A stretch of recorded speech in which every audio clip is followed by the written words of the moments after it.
see it, in many respects, and I'm not talking about politically, I'm not talking about culturally, I'm not talking about emotionally, but you and your firm have made out pretty damn well in this election, haven't you?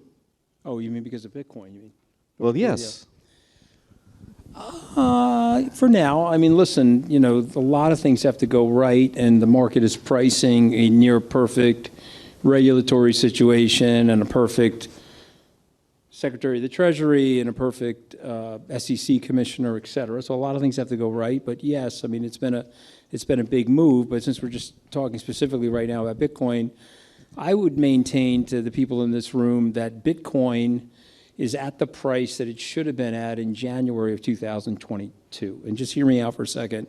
The cash ETF should have been approved January, February of 2022. It was blocked by Gary Gensler. Lawsuits ensued. The court ruled in favor of the industry. If you go to law school and take administrative law, there's a clause in administrative law that you can't be arbitrary or capricious with the administration of the law, and he clearly was doing that. So he did something to the industry that held back pricing and held back where we are today. So I think where we are today is just a reflection of where we should have been. Now, before we go to the next question, I will say this about Gary.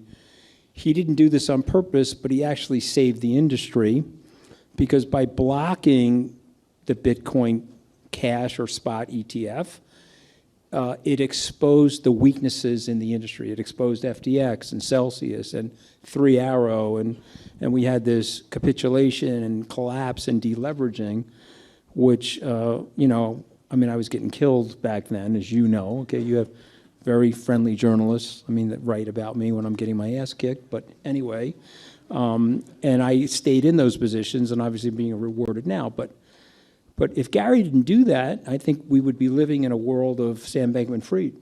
I don't think that fraud could have necessarily been exposed. So, you know, we do need regulation, and we do need propitious and mindful regulation.